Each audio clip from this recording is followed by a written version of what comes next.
Yes, ready, start. There is hardly any point in over simplifying the problem as is sometimes done. For instance, some advocate that the rate of expansion of higher education should be greatly restricted through a system of selective admission so that higher education will again have the same scarcity value which it once did. This may also have the dubious political advantage that it will substitute the rural uneducated unemployed who is comparatively docile and inconspicuous for the urban educated unemployed who is vocal and turbulent and who insists on being noticed. It is true that there will have to be some restriction on expansion of higher education, especially because of the constraints involved in maintaining adequate standards. But we must keep two main constraints before us. The first is that higher education is a great instrument of social changes and that it must be spread increasingly among those social groups and in those areas of the country where it has not made adequate progress so far. Secondly, we cannot say that India is by any means an over-educated nation at present. The number of university graduates in our country is far too small in comparison with that in the industrially advanced countries. It must be further released that out first degree in arts, commerce or science is a degree more or less by courtesy. The Sadler Commission pointed out long ago that much of what we call higher education in India is really equivalent to school education. This observation is even truer today than it was 50 years ago. It is really our second degree in these facilities that is generally equal to the first degree in these faculties that is generally equal to the first degree in the advanced countries. If proper allowance is made for this equivalence, there is a strong case for continuing the expansion of higher education. This is therefore not a case of quantity or quality. We shall have to strive for both quantity and quality. In my view, we will have to launch a multi pronged attack on this difficult and complex problem. In the first place, we shall have to emphasize the maintenance of adequate standards. There is no longer any room for the old naive belief that all education is good.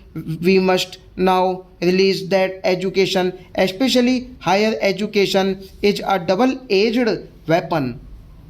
If it is good quality, it can be the most powerful tool of national development in the country. But if its standards are unsatisfactory, it may create social disorganization and lead the country downhill. Secondly, we must radically alter the content of our degree courses and orient them to the present day needs and problems so that they become more useful and effective. Thirdly, we must make a social and community approach to education to supplement the individual approach to which we have been accustomed so far. In the past, it was enough to get a young man into an engineering college and send him out with a good degree in his subject. But this is hardly enough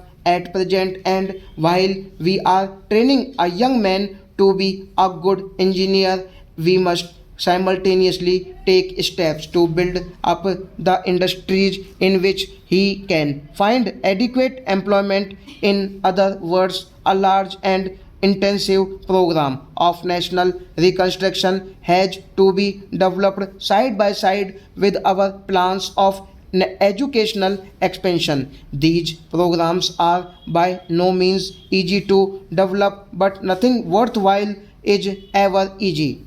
The significance of these measures is obvious and they will therefore have to be developed intensively. This will need a large increase in our investment in higher education. But what is even more important, it will need better planning and dedicated and sustained effort on the part of our teachers and students. Our universities and colleges will have to abandon the ivory tower existence to which they are largely accustomed and relate their programs of teaching and research intimately to the life needs and aspirations of the pupil. In addition to training and research, which are their traditional functions and whose performance should be improved, they will not have to assume responsibility for worthwhile and challenging programs of adult education and social or national service in which their students and teachers would be effectively involved. This will enable them to send year after year large bands of young men and women who are competent, dedicated to the service of their country, imbued with a sense of social responsibility and committed to national development.